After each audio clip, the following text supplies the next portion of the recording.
Well, I'm going to go ahead and call this meeting to order for tonight. First item up on our agenda is to approve our agenda. Kelly, we had one addition. Did we put that in there? Kim was able to get it on the revised? agenda. Okay. Yeah, we're All right, good. so we do have it already revised. All right. Does anybody else have any additions or changes to the agenda as presented? Hearing none, I'll entertain a motion to approve the agenda. So moved. We have a motion and a second. All those in favor say aye. Aye. All opposed? Motion carries. Moving on, we have approval of our consent agenda. I will entertain a motion to approve our consent agenda. So We have a motion. Do we have a second? Second. Motion and a second. All those in favor say aye. Aye. All opposed? Motion carries. Kim, are you able to hear everybody okay? So far. All right. Moving on, we'll move into our financial report with Mr. Reddy. Everybody should have the May 31st, 2020 financial statements in their board packets for general purpose federal projects and cafeteria funds. Results of operations for the month are normal and ordinary. There's nothing that happened that was outstanding to draw your attention to. The month of April is when the county adjusts for the average daily attendance figures, and so that hits our books in May. And so you'll see there that everybody seems to be worried about sales tax, because that's what's in the news. That sales tax figure, which is fourth or fifth number down, the right column under May, $135,000. That is not the sales tax for a month. That is the sales tax for a month plus a slight increase in our ADA adjustment for the whole year. So that's a little bit inflated. So I just didn't want you all to think that that reflects what the sales tax was. March sales tax will be reflected in next month's financial report for June. Remember, we're 3 months behind. I guess the only thing to point out about that is March was not as bad as I thought it would be, but it's still not as good as it should have been. And then time will tell where we wind up through April, May, and June. Cafeteria, are there any questions about the general purpose fund? Federal projects funds, a little different in May because generally it's very heavily payroll related. Those are the only expenditures that have been going on. We haven't really been doing our normal ordinary expenditures for federal projects because of the current situation with the COVID virus. So they don't reflect kind of the same expenditures where we were last year in May. Of course, we still have our payroll, and that's being paid out every month. That's about the only expense in a material manner that's in federal projects. Cafeteria funds for May changed quite a bit, and it'll be reflected in the budget amendment. We started serving our breakfast and lunch from North Clinton really when this thing started, mid-March. We started the first day we were school closed, so March We 15th. continued feeding kids. So the nature of our revenues changed. We don't have our cafeteria revenue at the point of sale at the school. All of our revenue is a USDA grant now. So every meal we served is a free meal from this crisis feeding. So the nature of the revenues changed. Also, the nature of our expense is going to change because we'll have more meals served during this crisis in each month than we normally would serve if we were in school. Because it's every child 0 to 18 that's eligible to receive a meal, not just our students. And now we'll discuss a little more about that in the budget amendment. But that is starting to affect May's financials as far as revenue and expenditures. Other than that, everything's normal and ordinary. That'd be my recommendation that you review the financial statements. How's construction going, Scott? Going well. We are. On time? Well, we're 10 days behind due to the rock, 5 days behind due to the weather. I think some of the specifics are gonna be in Kelly's report. Okay. But, I think we're gonna catch up a few days with the masons. Not as much as I hoped, but, our due date now is gonna be August 7th for completion. I think August 6th, 5th or 6th is a half day for kids, so we're gonna be right there at that line. Thank you. We have a recommendation to approve the financial report for the month of May as presented. So moved. We have a motion, and we have a second. Any further questions, comments, or discussion regarding the May financial report? Hearing none, Kim, could we have a roll call vote, please? David Moore. Yes. AJ Webster. Yes. Tim Bobbin. Yes. Merle Cross. Yes. Joey Smith. Yes. Curtis Isbell. Yes. Motion carries. Moving on, we'll move on to budget amendment number 5. Everybody should have in their board packets, budget amendment number 5 for general purpose fund, which is quite a large one. I think it's 3 or 4 pages. We'll start there. Page 1 would be your increase and decrease in revenues. The increase in revenues are really to adjust those revenue line items to what they currently are. So we, as of May, we've collected more than I budgeted for. So I'm just bringing them up. That's $23,000. It's really not material, but you know, we know now that we're collecting more than we budgeted for, so we might as well increase that budgeted revenue. The decrease in revenues, current property tax of $50,000 is not related to the COVID situation. That's more of a timing issue. I don't anticipate we're gonna collect the same amount of property taxes that we've done in the past in the same time. And you have to have those collections. There's a period of availability. We're gonna get the money. It's just I can't recognize it in this fiscal year. So I've tried to account for that. Obviously, I don't have any control over when people pay their property taxes. The local option sales tax decrease of $100,000 is trying to reflect a very rough estimate of the effect of the virus on sales tax. So that $100,000 is a direct result of the current situation. The basic education program, the $107,000 reduction, has nothing to do with the crisis, has nothing to do with the state changing the amount of money they've allocated. With the BEP, we budget an estimate at the beginning of the school year, and it's a rough estimate. I generally don't like to change that till the very end, because we might or might not get growth money. We might or might not even grow. We don't know that until the year progresses through, so I always just try to adjust that at the end of the year.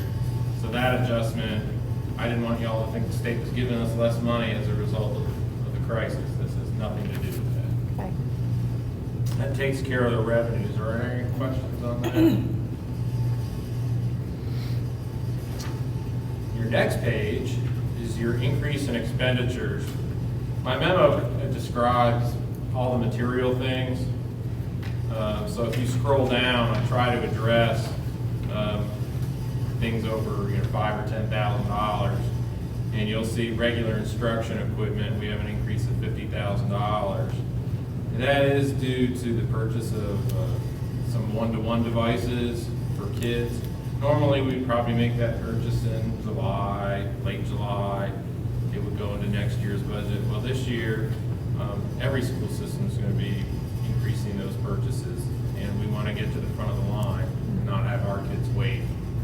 It sounded a little bit selfish, but Well, we've been told by multiple reliable sources that Chromebooks were going to be on back order and that we were going to have a difficult time getting them. And so we wanted to ensure that we had them ready to go at the beginning of the year versus there being a lag.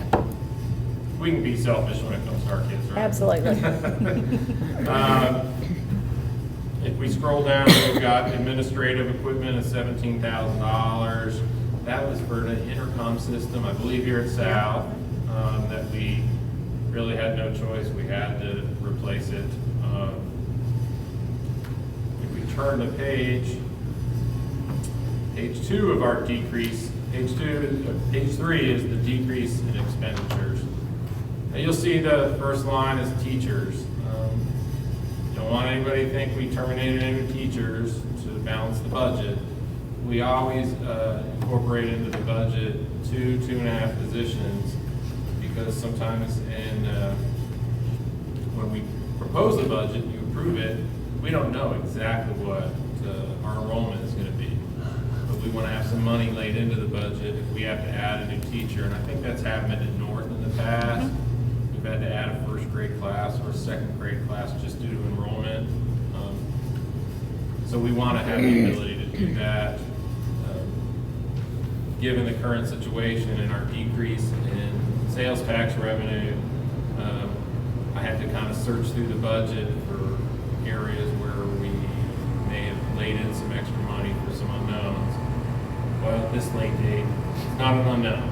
We know that we're not going to spend that money on teachers, so we can take that. Most of the other items in there are related to this taxes and benefits, adjustments. At this late date, we kind of know what we're going to spend in June, and teachers get paid in July as well. We're going to spend in June and July that I have to recognize. Overall, bottom line is we started May with a budgeted surplus. I should say we started June with a budgeted surplus of $33,000. The result, the net effect, all that budget amendment I just talked about was $22,000. So we end June with a budgeted surplus of $11,000. But that's not necessarily what, It's not what the surplus Plus will is be- going to be. it's what's That's budgeted. what's budgeted. We have a budget that has more revenue than expense budgeted. In actual, the past couple years, we've been between $400,000 and $600,000 in surplus. It wouldn't be so far out to say that could be between 2 and 4 this year. And again, the big unknown is sales tax. That's going to control where we wind up at the end of the year. Any questions on general purpose budget amendment? I know that was very exciting, riveting information. It always is. Moving on to federal projects, that's a simple reclass to reflect the actual results of our operations. And we can get all our money from the federal funds from that. Cafeteria fund, as I talked about the financial statements, I did say in the cafeteria fund, we're gonna have a large budget amendment. And all this does is reflect really what's going on with our contract with Airmark. I had to budget $145,000 more to pay for the meals that we're serving out of North Clinton for breakfast and lunch. That also results in USDA reimbursement. So instead of getting money at my point of sale, I'm going to be getting money through a claim. So when I say we're paying Airmark more money, we're also getting more money from the federal government. So the net effect to us should be 0. And we've done a great thing. Yes. March, April, May, finishing June, and feeding kids. I think last month, we haven't gotten the money yet, but my claim to the USDA was $65,000. Normally, in a normal school month, between 17 and 20 days, I'll have a $40,000 claim. So we're serving quite more meals. Any questions on the cafeteria fund budget amendment? no questions, I recommend that you approve budget amendment number 5 as presented. Have a recommendation to approve a budget amendment number 5. I'll entertain a motion to approve budget amendment number 5 as presented. So moved. Second. Motion and a second. Does anybody have any questions, comments, any further discussion? Mr. Gray, regarding budget amendment number 5? Nope. Hearing none, Kim, can we have a roll call vote, please? David Quayner. Yes. KK Webster. Yes. Tim Michael. Yes. Earl Price. Yes. Joey Smith. Yes. Curtis Isbell. Yes. Motion carries. Moving on to new business. Every year, we must extend Kelly's contract to take care of what is left in the finances for the previous year since our fiscal year restarts. And this is just a routine extension of the financial obligations. Does anybody have any questions or discussions? Hearing none, I'll entertain a motion to extend the financial So moved. obligations. We have a motion. Do we have a second? Second. Motion and a second. All those in favor say aye. Aye. All opposed? Motion carries. Moving on, we have our school board meeting schedule. The main thing that I saw is that we are meeting at City Hall. That is the main change, timeframes, dates, time of meetings, everything else is the same. It's just we will be meeting at City Hall. Is the only major change that's to our meeting schedule. Does anybody have any questions or comments regarding our meeting schedule? Any changes you would like to see? We settled on City Hall this one year for every meeting just because we've been so messed up with this spring and we've kind of been in the schools and we've been virtual. And so we felt like that for this year, we just hold it at City Hall, be consistent, allow them to do good quality video and keep it consistent for this year, and then next year pop back in and visit the schools again once we get back on a regular schedule. That's fine. Any questions or comments? Hearing none, I'll entertain a motion to approve our meeting schedule as presented. So moved. We have a motion. Do we have a second? Second. Motion and a second. Any further questions or comments? All those in favor say aye. Aye. All opposed? Motion carries. Moving on is the 2020 and 2021 annual agenda and appendix H. So this is, Kim Martin has put this together for us, but this is a requirement from state law that we are to approve an annual board agenda every year. So we follow kind of the same cyclical process each year. So it just kind of highlights things that we do routinely at each board meeting and some of the conferences and such that we go to. So it's not significantly different than the one that you approved last year. It says attend TSBA Summer Law Institute, no meeting. No meetings in the month of July. July, the school board Okay, meeting. gotcha. The TSBA law is still on as far Okay, as Kim called it the surprised. other day, and it's still I'm on surprised. as far as we know. I'm going. You going? All right. Any further questions or comments for Kelly regarding our meeting schedule, or excuse me, our annual agenda? All right, hearing none, I'll entertain a motion to approve our annual agenda as presented. So moved. We have a motion. Do we have a second? Second. Motion and a second. Any further questions or comments? Hearing none, all those in favor say aye. Aye. All opposed? Motion carries. Moving on, the next item on the agenda is to approve the Anderson County Health Department dental program and the Lions Club Vision program for the Clinton City Schools students. We've done this for quite a few years in the past, and I think it's been a beneficial for our children that may not have access to having vision and or dental work. Of course, I am biased. I participate in that program as well. So, from what I see on the side of the dental side of it, it seems to be a great program. And I know as well, the Lions Club, for a child that can't see a board, that can all of a sudden now see numbers and things that are written on a board or a on a screen is an amazing thing, and it can actually really change a child's life.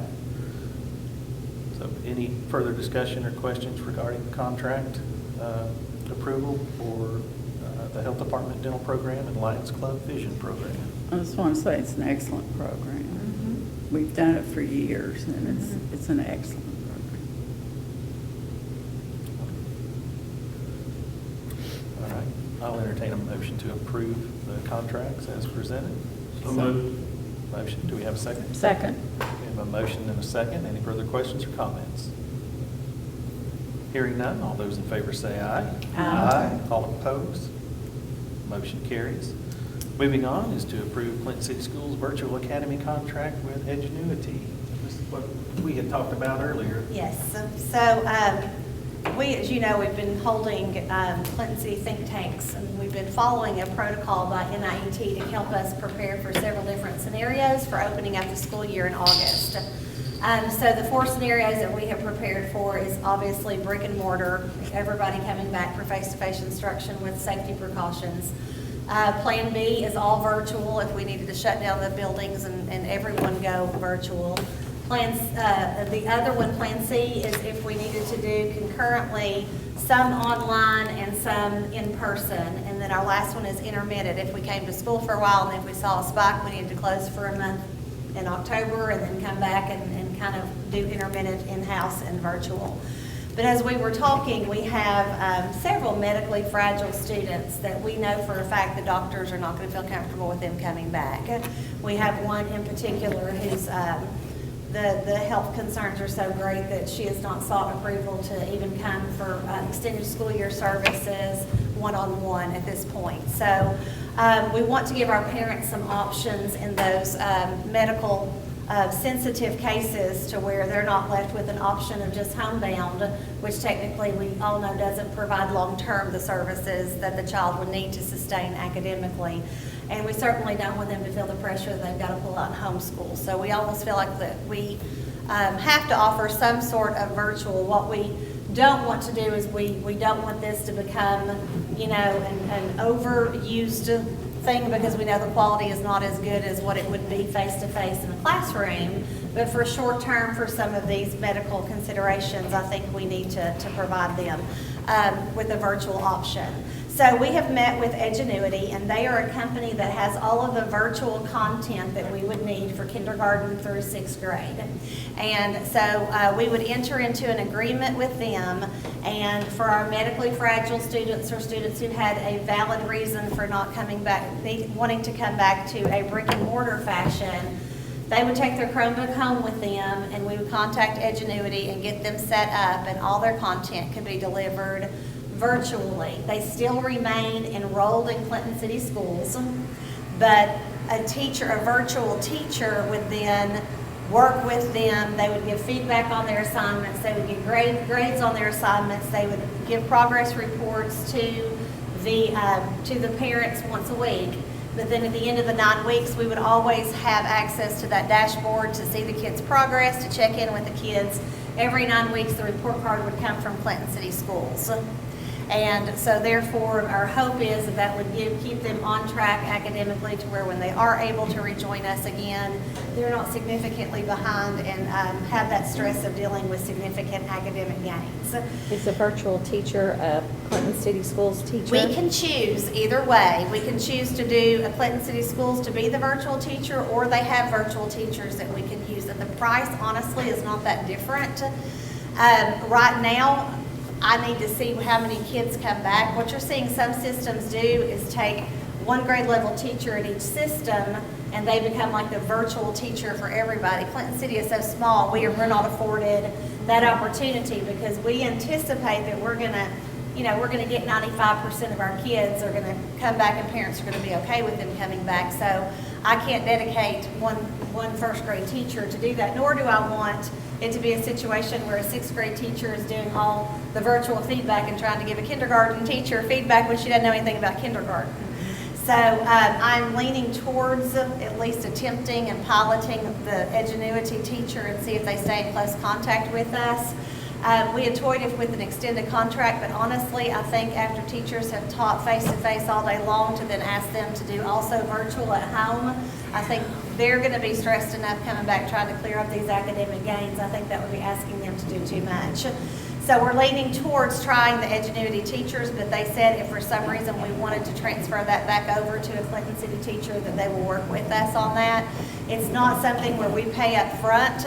They will just bill us at the end of the semester for each student who has participated in that digital content, and then they'll just bill us for what we use. So we have another meeting with them on Monday to learn more. Jamie Jordan is going to kind of become the leader on this aspect, but we are coming up with a real, like a checklist of what you have to do before you qualify, and it would involve a meeting with the parent and some commitment on the parent's part, because for virtual to even remotely be successful, you need to have a learning coach sitting by you, especially in those early grades. And so they're going to have to meet some certain criteria to be able to do that option. It's just not going to be an option that will be open to anyone who wants to do it. So right now, we're probably thinking maybe 5-10 students would be participating, but that would be 5 or 10 students that we could keep with us and could integrate back in once they're able to do so. Okay. One teacher per patient, per pupil, sorry. Well, Yes, but that virtual teacher will have several students Okay. and several systems. Does that make sense? Okay, yes. Metro Nashville has used Edgenuity for quite some time, and there's a great number of schools in West Tennessee that use them for their homebound, kind of what we're anticipating using them for, and have had good success. Any further questions for Kelly regarding the virtual academy?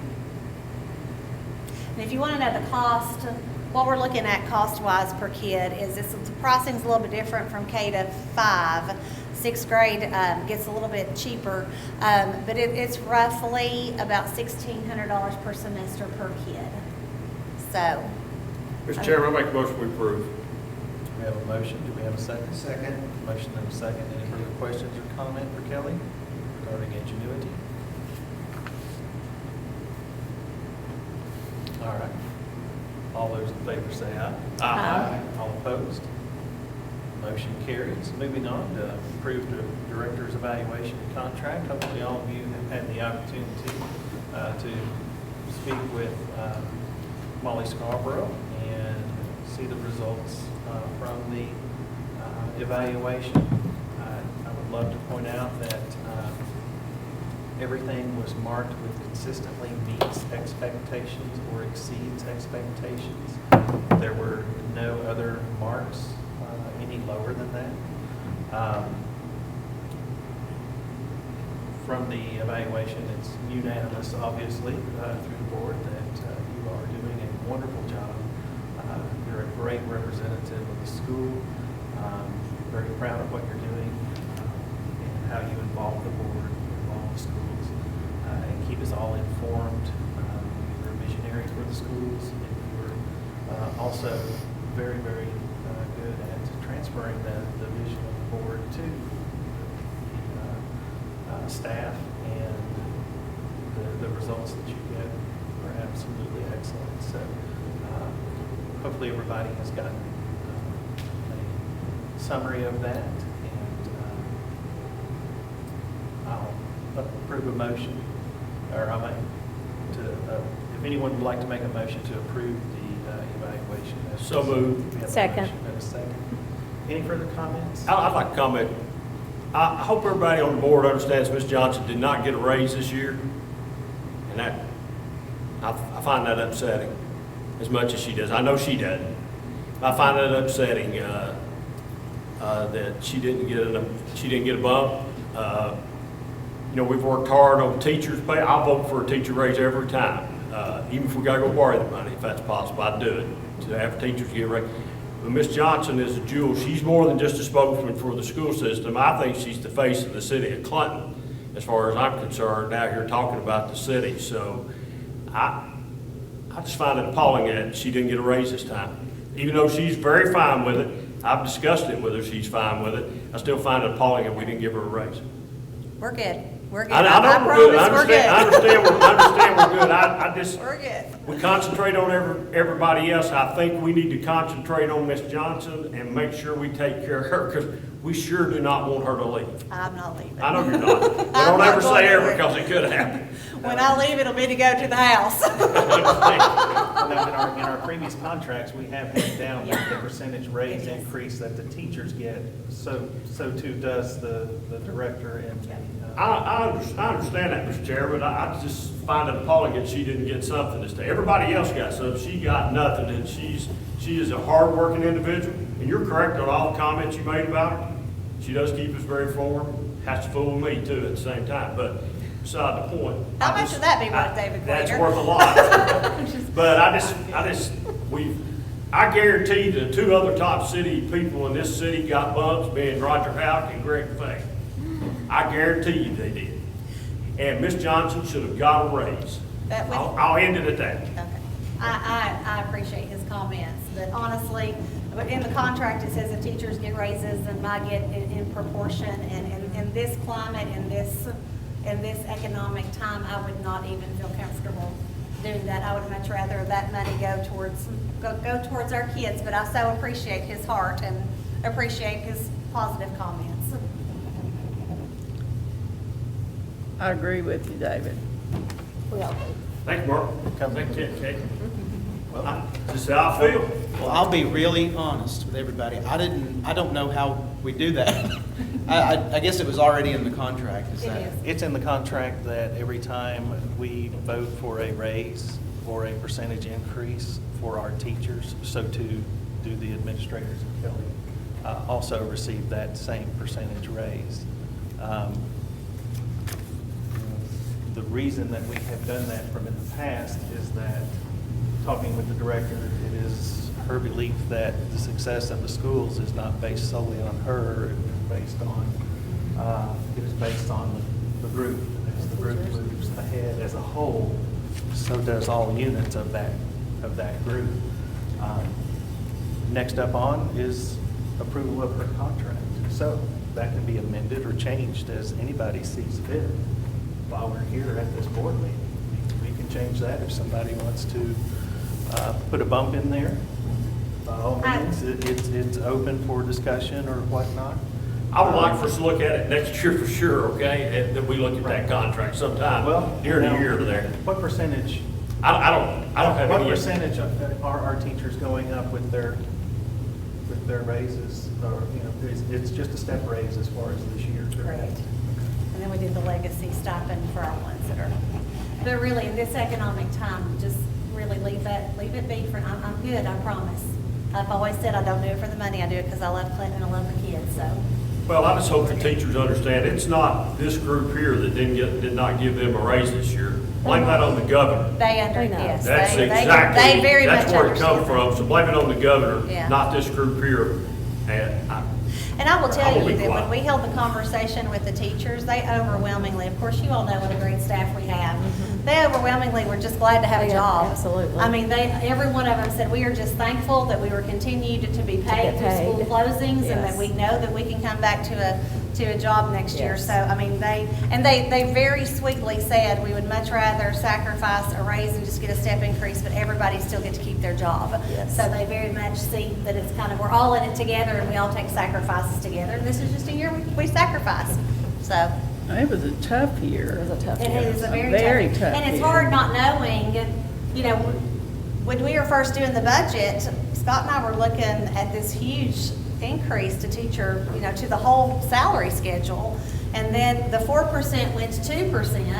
And then we were thankful that we didn't, because that 2% was just enough for us to cover step increases. And then I'll be darned, the 2% he cut that to nothing. So our BEP is flat for this year for the first time I can remember. I can't remember a time that it didn't go up a little bit, but there is no increases. There's not even increases to cover our step increases. So Scott and I will have to kind of play that out, next year to make sure that we will be able to cover it. We'll make sure that we can. But, that would have been a reason for us to not even do step increases, but that's not the right thing to do. We take care of our people, but it's just it's a rough year. And I think even from the governor's standpoint, no one knows where it's going or how quick it's going to rebound. So everyone's trying to be conservative just to make sure we stay in a good place. Maybe we can revisit this as we get the year underway. All it takes is, we can revisit a contract at any time. But I just wanted to make sure everybody knew that the contract that does exist is tied into the raises that the teachers receive.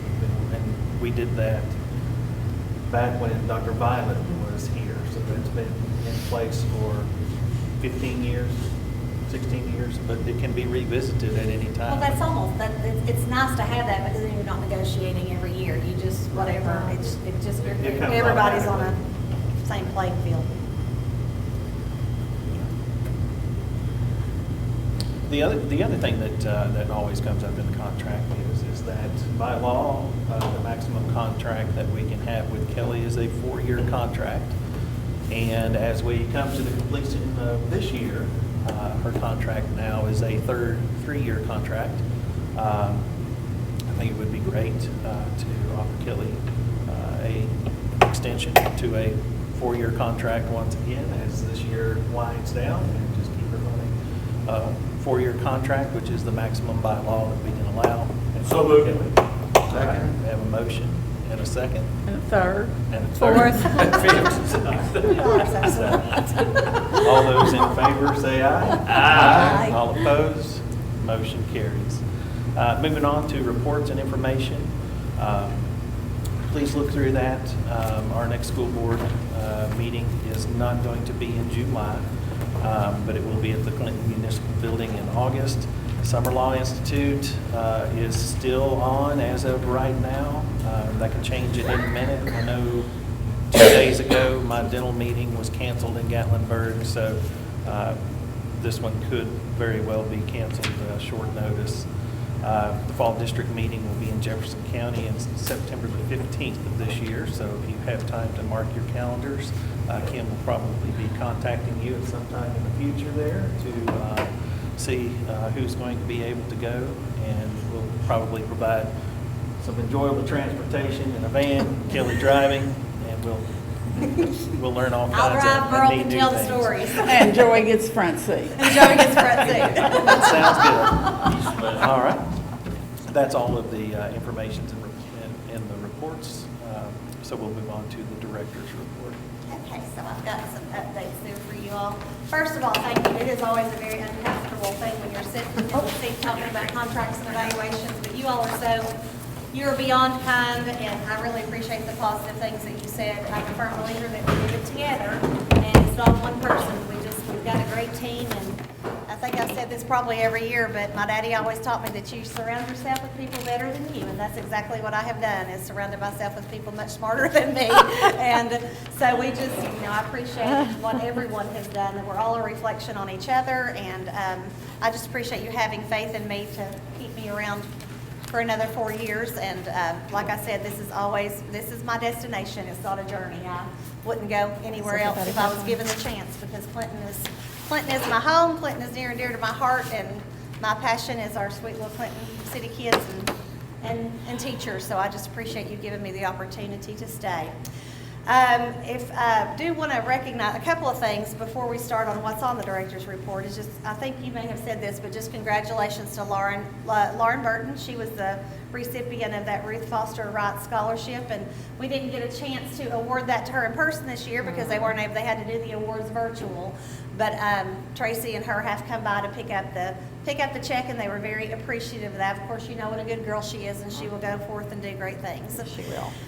Also wanted to give a big shout out to Airmark through these school closures. When we entered this contract with them, we weren't real sure. That was just scary for all of us to give up the control of our food services. And when schools closed, Scott Ray placed one phone call to Jim Taylor, who is our go-to person, And by the next day, they had the meal delivery ready to go. And while we had to work through some kinks, and we even had to work David Queener one day for 3.5 hours, I mean, it took us a while to kind of get down into a groove of how many volunteers we needed. They have been nothing but pleasant to deal with.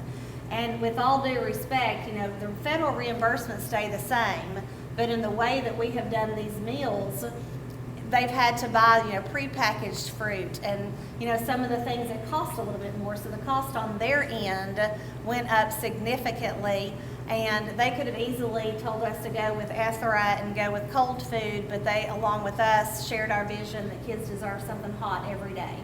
And so we were able, and will be able through June 30th, to continue those hot meals every day and provide meals for Saturday and Sunday. Those meals will continue through June the 30th, and then we are going to take off July 4th week, which we typically do in any summer anyway. When we return, we'll be restructuring it just a little differently, and we will be moving for 2 weeks in July to Ethra meals. It'll still be done through Airmark, but it will be Ethra meals instead of cooked in the North Clinton kitchen. And we would still be making the home deliveries. It'll be a little bit on a more limited basis, but it will still be available to those with the deepest needs. So they've just been a good partner. Okay, we've talked about BEP and cuts and that sad news. So we'll move on to our good stuff here. The first bullet point talks about the CES edition, and if you take a look on the attached sheet, Scott Ray has done a memo to kind of let us know where we are with regards to the building. And I will have to say that this is just where I've learned a lot. It is a full-time job to oversee any sort of construction and building. And there are times that Scott Ray and I don't see eye to eye, and there are times when we throw things at each other. But at a time like when you're building a building, I'm glad that I have his knowledge and that you all are not relying on my knowledge to make sure that that building is built correctly. So he's kind of been the one that has overseen this building and has talked to the contractors and has just ensured that quality stuff is happening there. So this kind of just gives you a little bit about what's happening. Scott, I'm not even going to pretend to know footers and drains and underground plumbing, but is there anything you want to draw their attention to? Or we'll break right now, and if you have any specific questions for Scott. I guess just that, you know, this is kind of progress report number one. I felt like we needed to put something on paper, and the bulleted items are items that are complete. Okay. As of today, they are complete. Mr. Queener asked about the completion. Are we on schedule? The original completion date was July 17th for the contract, and I've agreed to 10 days for rock and 5 days for rain as of today. We encountered quite a bit of trench rock where around the foundation of the building on Leinart Street and Marshall Street, they ran to rock.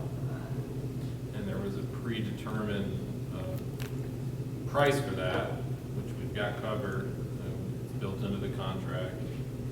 And with that, there's days that had to be added, so there's not any compensation that we can charge back to the contractors. It wasn't their fault, they ran into rock. So that pushes the date to August 7th as far as completion. Said earlier that we'd probably catch a few days from the masons, but that again is assuming we don't have any more weather delays. We're done with the rock. We're building up, so everything's known at this point. We shouldn't run into any unknown. Scott, you think we'll have the parking lot back and the drive? The drive is I've got a schedule. I want to say mid. Sorry, my eyes are not what they used to be. I understand that. I'm gonna say mid-July is when, Okay. They will put the drive in, and then they'll start with the sidewalk around the building. The sidewalk is the only thing left for the mason and the concrete guy to do. And the Thank good you. news is the way that they have structured the lower parking lot there, even though we lost 30 feet, we've gained 11 parking spots. Wow. So they've kind of rearranged that bottom Wow. area to have one Yeah. entrance and one Yeah. exit, and to not do the, I guess, Yeah. or the slanted parks or, Yeah. but anyway, we were able to capture 11 more spots there, plus the Wiggles and Giggles parking lot. So it was kind of a win-win. Yeah, that change is due to the rock. Thank But you. if you want to do a visit, you can actually walk through and see the classrooms now. It's kind of cool, the floor plan. You can see the intervention Cool, rooms really? and each one of the classrooms. So we walked through, I haven't posted those pictures yet, but Jenna, Abby, and I walked through those. It's looking good. So the Wiggles and Giggles parking lot is now complete. The custodians at CES worked really hard and did a great job on a wooden fence on one side. We're also going to put another wooden fence on the back side eventually. We're just going to kind of catch our breath from this construction and let them get the buildings ready for school to open first. And then there will be shrubs and flowers planted between the parking lot and the curb. We've got a little, we wanted there to be a little, just some aesthetics to where it wasn't asphalt to straight concrete. And so our friend Joey Smith has agreed to help us choose what would thrive and go there, but I think we're gonna do that in the fall, right, Joey? Yes, we're having a work party. Anybody? It's gonna be a Hope everybody fun, can a come. fun work day. We could incorporate that into our fall retreat, maybe. Everybody plants a shrub. Instead of making a bowl this Oh, year, thank everybody goodness. can plant a shrub, but David Queener has to make a bowl this year, because his granddaughter said. I told you about the meal distributions. I've told you about the think tank. We are in the process of writing our submitting and the CARES, or you'll hear it called the ESSER grant, to Tennessee Department on Monday. We were awarded approximately $156,000 to help us recover from the extended school closures. And so we are writing that grant for a wide variety of different things, from face masks to gloves to hand sanitizer to additional sanitizing guns to plexiglass, like when speech and language teachers, I mean, you've got to get up close and personal when you're teaching a kid how to properly form their mouths. And so Brandon Floyd with the Clinton Police Department is building us some plexiglass shields for some of our close contact instruction. We're also using that to purchase more devices. We are using it for extended learning in the afternoon, so after school tutoring sessions to help combat the learning loss, and then for a possible summer boost camp next year once we kind of see the effects of this long-term closure. And so we should know the results of that on June the 30th. And so obviously it's guaranteed money, we just have to get everything that we want to spend it on approved by them. And then we got good news this morning that TEMA has approved to purchase and deliver additional infrared thermometers. So we had already purchased 12 infrared thermometers that we plan to spread out to the 3 schools, because we envision when we do come back, we will have staff members just standing at the door, and we're just going to infrared and get a temperature check on each kid as they walk through the door. That way, if they are sick, they can go straight to the nurse and we haven't contaminated a classroom. But TEMA has approved statewide that they are going to fund additional thermometers at a 1:40 ratio. And so we requested those, and when they arrive, we will have a total of 36 at all 3 schools. And so we'll be very well equipped with our infrared thermometers. And then just a couple, I wanted to highlight a few things that are still happening across the district that are just great stuff. As you know, Allison Swanner, our art teacher at Clinton Elementary, she usually does an exceptional artist camp, which has about 250-260 of our community kids participate. It's a week-long camp held at Clinton Elementary, and we had to cancel that this year. And so she got creative, and she has done art in a box camp. And so parents came and paid a nominal fee of, I think, $50, and they got all a week's worth of art projects in a box. And then she created very quality videos instructing them on how to complete the art project. And so there's a project per day, and then they can email their projects back to Allison, and she's showing it on social media. And so we have about 50 of our kids that are participating in that program this week, and we are hearing great results from that. So she has certainly found a way to make lemons into lemonade with that, so we're proud of her. And then this is just a super cool thing that happened with North Clinton kids and Miss Janie Jackson. If you all do not know Janie Jackson, she is so near and dear. Just a quality Clinton Elementary or Clinton City Schools employee. But she was Clinton Elementary librarian forever, retired. Now she's back part-time with us in North Clinton. And she does a Blaze Reading Society or club at North Clinton.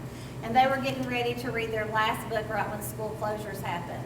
And so she sent the book home, and she held online Google Meets through this book study. And when they got done, she just out of a whim thought, I'm just gonna, contact the author and just see if maybe he would want to meet with us. That's awesome. And lo and behold, the author said yes. And so the author held an online meeting with the Blaze Reader Society and was able to talk about the book and connect, and they were able to meet him one-on-one, and it was such a cool, and she wanted to open it up to everybody, and the author was like, I just kind of want to keep it small and just so they can feel special that they have met. And so it was such a neat thing, and Janie, of course, everybody's heart was warmed that they got to do that.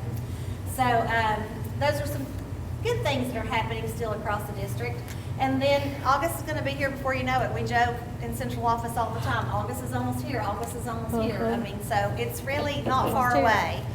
We are still registering students in central office from 8 to 3:30, so just help us share the love that if there's a kindergarten student that wasn't able to come, that they are still welcome to come to central office. And then last and finally, I just wanted to share with you, we did a survey to our parents regarding the extended school closures and what we did good and what we needed to do better. And so I thought you might want to hear kind of some general themes that came out of that. I am most pleased to report that 95% of the parents who answered this survey were pleased with the program that we provided their kids. Now that doesn't mean all parents were happy with how it was implemented at home, because I think they would rather them be at school, but they were very happy with the level of support and the activities and the work that we provided the students.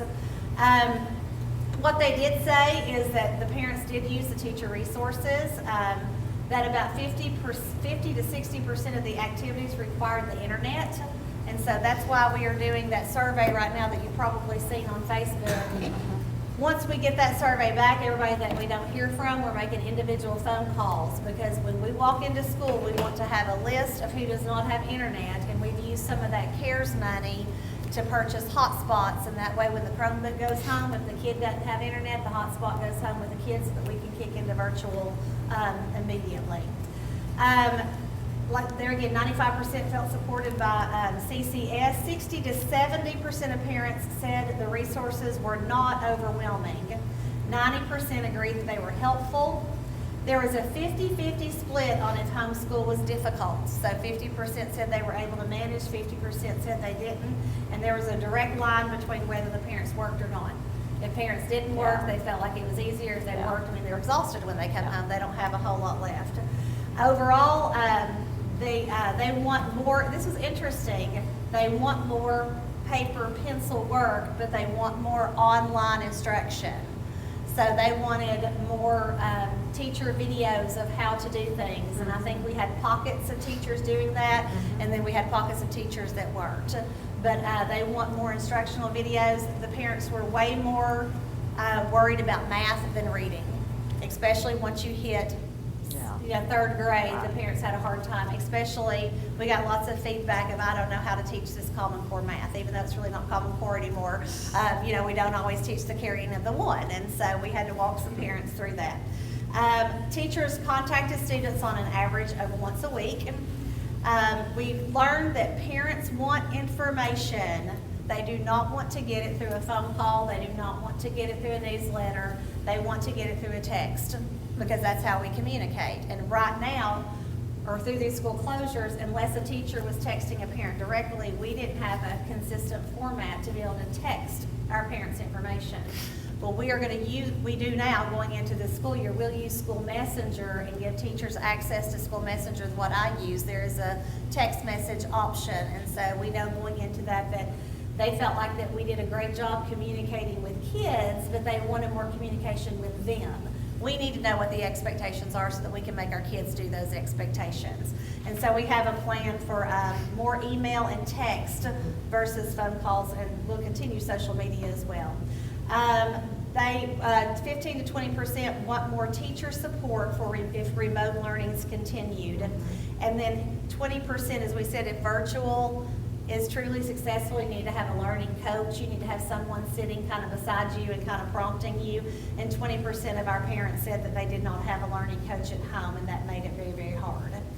So just overall, great feedback, but it's let us know as we build our plans that we need to communicate more with parents. We need more consistency with what every teacher is doing and expectations, so that when we go virtual, or if we have to go virtual, kids know when we go virtual, this is going to be the format, this is what's going to happen, and everybody kind of follows the same expectations. So we had almost 300 parents, 300 families respond to that email, and we have 500 and some families in our system. So great response, great response.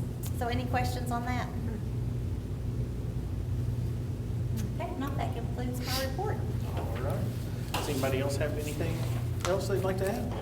I just want to brag a little extra on Mrs. Swanner for those videos, like high quality, probably, I mean, that doesn't even describe it. It's like, you should just go to YouTube and watch these things. They are unbelievable. I'll push one out to you. I've got one on text. I'll send it to you also that you can watch. She's worked hard, and she will be a key leader in training some of us when we come back on how to do that, because she used some really neat, sophisticated techniques. Anything else? All right, hearing nothing, I'll declare this meeting adjourned.